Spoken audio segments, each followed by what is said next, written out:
Tratando de realizar un abordaje del fenómeno de la globalización a escala mundial, en general suele identificárselo como un emergente de la aplicación práctica de tecnologías de información y comunicación a los flujos económicos y financieros entre países, empresas o individuos, aunque hay autores como Manuel Castells que identifica que estos flujos en realidad de la globalización no son del siglo XX, sino que empezaron allá en ese mojón de 1492 con el descubrimiento por parte de Colón del continente americano. En este caso, ¿qué nos dice Castells? Que el proceso de globalización empieza ahí y que de a poco, con la evolución tecnológica, con el descubrimiento de nuevos mercados, con los avances en la navegación, etcétera, etcétera, la segunda revolución industrial, ahí hacia fines del siglo XX, los flujos cada vez se fueron intensificando y fueron haciendo cada vez mayor al mundo en cuestiones de interdependencia. Poniendo nuestro foco en el siglo XX, vemos que este fenómeno de la globalización,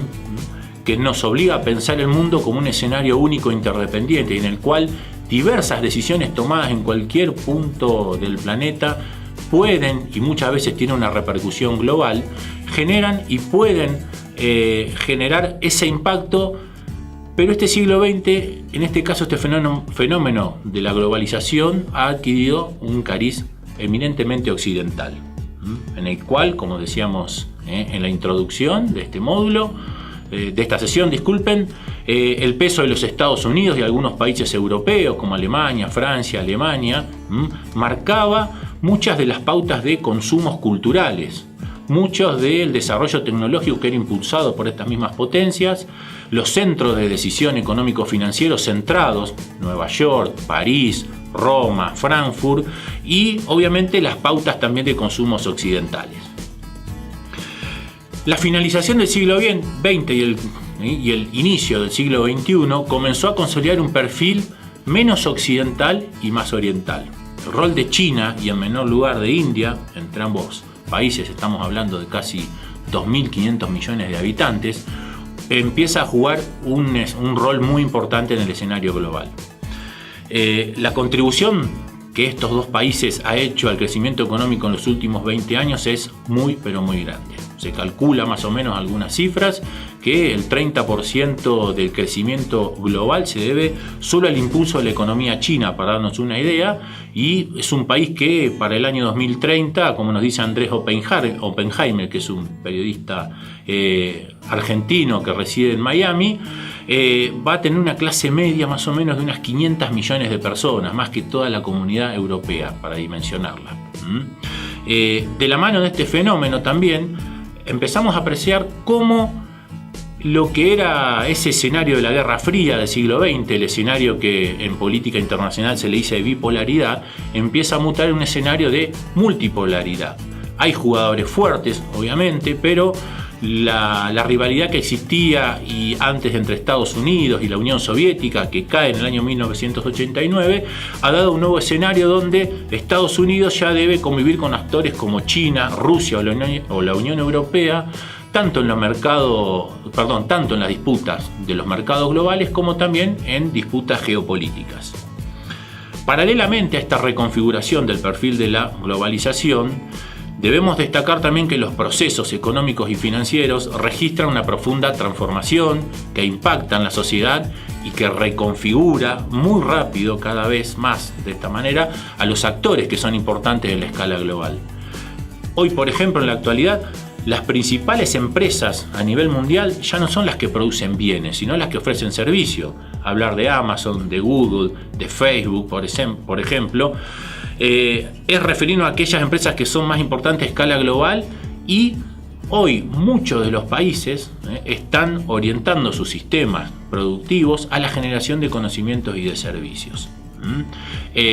Hoy los países más ricos no son quienes tienen recursos naturales, sino quienes tienen el mejor recurso humano, el que genera conocimiento. Y una buena medida, por ejemplo, para ver la riqueza de un país es cuál es la cantidad de patentes que registra cada año. También debemos mencionar que de la mano de este proceso de profundización de las relaciones y los flujos internacionales, asistimos y hemos asistido a una reducción de la pobreza y la desigualdad a escala global que, si bien no es uniforme, es indiscutible. Es evidente la creciente incorporación, por ejemplo, de ciudadanos chinos o hindúes durante los últimos 20 años a los circuitos de consumo globales, lo que ha generado un impulso a la economía mundial en cuanto a la demanda de bienes y servicios. Nuestro país, que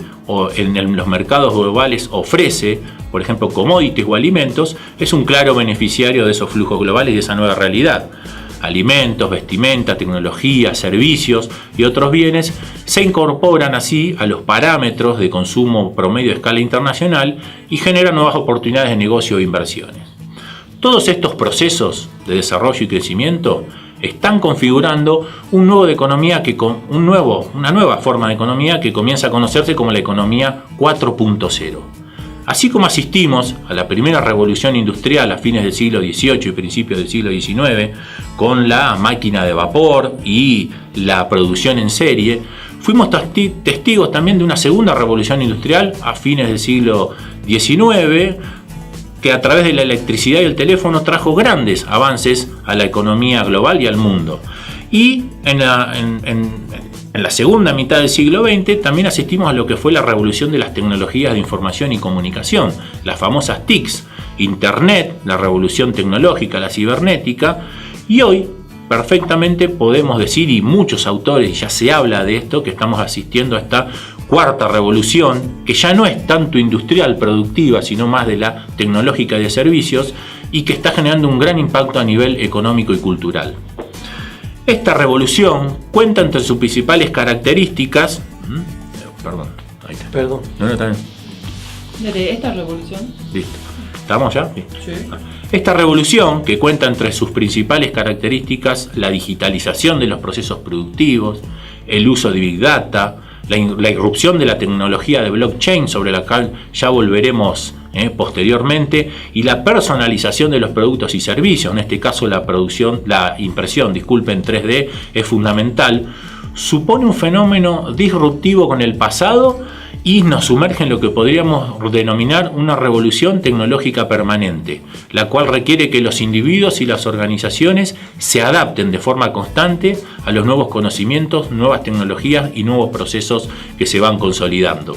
Hoy no pueden subsistir empresas u organizaciones con proyección regional o global que no entiendan el valor del aprendizaje continuo, de la incorporación permanente de tecnología y de la necesidad de fortalecer los conocimientos de su personal. Todos estos procesos interpelan constantemente a las estructuras económicas y estatales en todas sus esferas, ya que es eminentemente disruptiva. Si citamos, por ejemplo, al Bitcoin, la tecnología del Bitcoin asociada a lo que es el blockchain, está atentando contra lo que hace siglos es una potestad absoluta y exclusiva de los estados, como es la emisión de dinero. El surgimiento de Uber, por ejemplo, que nosotros vemos en la ciudad de Buenos Aires o en las principales ciudades del mundo, los conflictos que generan con los sistemas tradicionales de taxi,